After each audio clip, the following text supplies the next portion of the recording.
Hi, my name is Judy Martin, and I am doing my video for the homework for Module 1. And I do have my notes, so I'm going to look down periodically because I'm old and I forget, so I want to make sure I get everything done. So the first thing is about the seasons and how I feel about the seasons and really thinking about it. And I think I am definitely mostly feminine. I deal a lot with feelings, and I do okay when I stop and remember that I just need to back up for a little bit and have some time to think, and then everything usually goes okay. But if I just kind of blurt out things with my feelings, sometimes then sometimes that doesn't go very well. So anyway, but yes, I'm mostly a feelings person. So when I think about the seasons and I think about the fall is probably when my masculine part really takes in. To me, with children and stuff, going back to school in the fall was more of a time to get all those resolutions and organization and everything, more so than January. It's, the end of summer and everything, we're getting organized and we're getting on a schedule again and stuff. And so to me, fall is a time to get organized, to get everything in place, to everything has a pile, and it's going to go in a pile, it's going to go in a folder, and just get everything tidy and neat and organized, and where everything goes and what I'm going to do. And so to me, that's kind of my fall, is the time where I just really try and get organized. There's a saying that I love, and it says, thing order precedes thought order. And fall is my time to get my thing order so that I can think. And I'm one of those, I can't cook in the kitchen if the kitchen's a mess. I got to get it cleaned up first. So to me, thing order really helps me organize my thoughts, and it's hard for me to think when things are just kind of a mess. One of the problems that I have in the fall is that I'm very much a creature of the daily cycles. And so in the fall and the winter, the sun goes down earlier. So when the sun goes down, that means that I'm done. The day's over and it's time to relax and rest and do whatever I need to do when the sun goes down. So it's really hard for me to work to motivate myself when the sun goes down. So I really need to work on that when I don't have anything to do and I'm just trying to motivate myself to read and study and make calls and stuff. It's hard for me to motivate myself in the fall and in the winter. So that's fall. Winter I talked about a little bit. But winter is more of a time with Christmas and Thanksgiving. That feminine part comes out a little bit more, and thinking about my blessings and about my family. And it's just a very tender time for me. So it's kind of hard to think about other things that need to be done, focusing on the holidays and stuff like that. So winter is just kind of more of a relaxed time for me. I love spring. And even though I live in Las Vegas, we don't really have a winter. I really enjoy the spring. Here we get 2 weeks of spring and 2 weeks of fall, and then it's winter or summer. So heavy on the summer, little on the winter. But I really enjoy spring, and spring to me is just a time I love to work in the garden and to make plans and to be creative. And so I try and think outside the box in springtime, and just thoughts kind of come to me and stuff. And then in the summer is most people have a hard time working in the summer, and to me that's my time to get things done. It's like I feel like I should be on vacation from life, and be able to focus on my business and not on my job and stuff. And sometimes I get very frustrated that I don't have the time that I want to spend on things, because life gets in the way. So spring is creative and summer is okay, let's get this done. And so that's kind of how my cycles go. So it's cool to just kind of think about that and figure out what I want to do.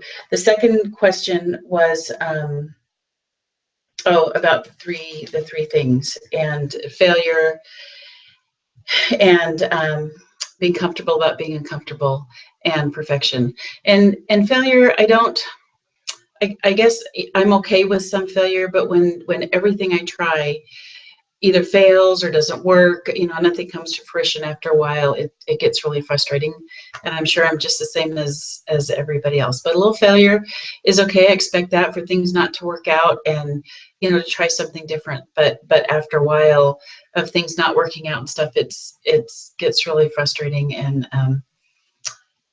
I have a really hard time to do that. Sometimes I wonder about focusing more on my failures and what's not working. I hate to call them failures. That seems so bad, but just focus on what's not working with my business, with my life, with my everything, instead of focusing more on my successes. And I think if I focused more on my successes, then I think my life would be different, and I would be more open to things instead of just thinking about those things and focusing on the things that are not working out. And so that's just kind of a different mindset for me. And I really try and make an attempt to think about the positives and to be grateful for the wonderful things in my life instead of, the relatively few things that aren't working out. Even if it's something that's really important to me, like my business. Um, I am more I am more and more comfortable about being outside my bubble, and so the whole part about being uncomfortable is not super bad for me. I think I'm getting a lot better at that, and that's my mentors. Um, in with doTERRA have really pushed that, and that's been one of the biggest things, just like even making this video. And this is a one take video. I remember doing things with the Branskys and different leadership things, and I would have 4, 5, 6 takes on videos until finally I just said, this is it, this is the last one. I'm not real bad about being uncomfortable. I'm very comfortable talking to people about things, and so I've improved a lot. I can always get better, but to me that's not a huge thing for me. I'm pretty comfortable with that. I never thought I had a problem with perfection, but with all this thinking and pondering and listening and learning that we've been doing, I think I might have a slight problem with that.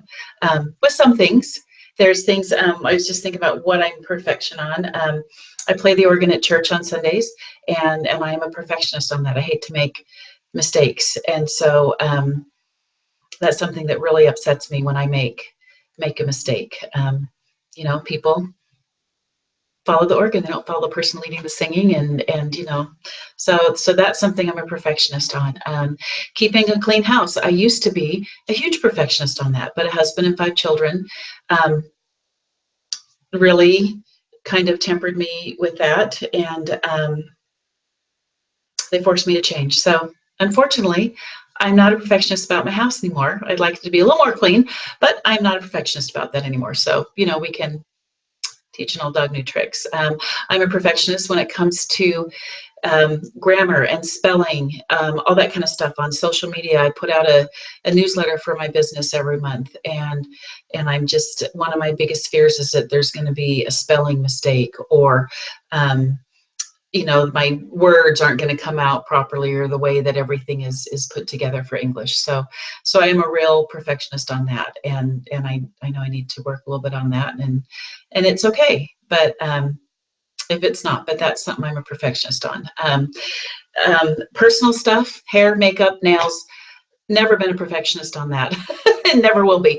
So that's just, so it's just kind of been interesting to see that in myself, and kind of find out some of that, and realizing that I need to find out and really think about what I'm trying to be a perfectionist with, that doesn't make any difference, if it's perfection or not. So sometimes I just kind of think that I need to be realistic, and if I'm using my desire for perfection as a cover for my fear of moving forward with something, taking so much time to get things done. And then the last thing are the 12 items that we were doing, and probably The two that I fail on is health and fitness, and I'm working a lot harder on that, and about eating and exercising right. Being older, I have osteoporosis. I'm trying to get over broken wrist and stuff, and things, when you're healthy your whole life that you think you never are going to have to worry about. And so I have to start worrying about that stuff. So that's something that I have to find time in my life that I need to do. There's so many other things that take precedence, but it just comes to what I listened to part of the module 2 with Jen, and I think her name's Jamie, about taking care of yourself, and that's something I've never been very good at all. And so I need to start doing that. So that's an easy one, but probably the career is something that that I need to work on. I find great joy with doTERRA, and when I do get an opportunity to teach people or to talk to people about doTERRA, it just brings me joy. It makes me happy, and it makes me smile. And so that's where my passion is. That's where I know I'm supposed to be. And just the path that has been set before me, this is something that I'm supposed to do, and I'm very grateful for that. And I feel a tremendous responsibility to do that. And I need to figure out how to expand my warm market and Terra with different things when I talk to people and stuff. So it's something that I really need to work on. And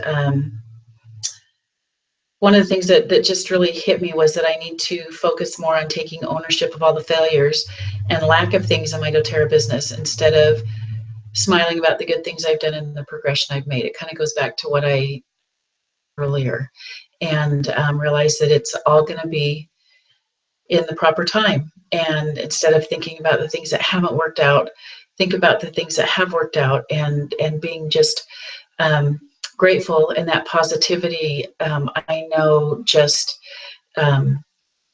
expands our minds, our abilities. And so that's something that I'm really working on, is knowing that it's going to be okay and it's all going to work out in the proper time, and to just not be impatient. Just the last little thing about the homework, if it's consciously or unconscious, subconsciously or unconsciously, and I think a lot of my hangups have definitely been unconscious, from, as we all have, from growing up, and garbage and stuff that we've been dealt with, and we just internalize and don't realize exactly what it's done to us, and kind of just in the way that we see the world. And so the last couple of years has forced me to ponder a lot of that, and things that have gone on with my family recently. And so it's been really interesting for me, and it's been really eye-opening for me. And part of it is I think, wow, why couldn't I have gone through all this 30 years ago and stuff. And so but it's happening now, and so I'm really grateful for that. I think part of being a failure is, and it comes from family and growing up, is I'm more worried about being a failure than I am about succeeding at something. And so that's, I think, sometimes why I get really frustrated is I'm terrified of being a failure. And that's where I need to stop worrying about that and focus on all the successes, and just realize that that's where my happiness lies, and everything's going to be okay. So let me turn the page here, see what I got on the last page. And I think part of that just came from the fact that my parents were busy earning a living, and didn't have a lot of time for my siblings and me. And so there wasn't a lot of input and help about being successes and setting goals and everything. And they weren't real hands-on. And so things weren't really put in perspective for me. There was no help there, when things didn't work out, or even, the good things that did work out. And so just trying to do that for myself. I have a great family, and I've just been so busy. And every night I've got a couple daughters at home. They keep saying, "Mom,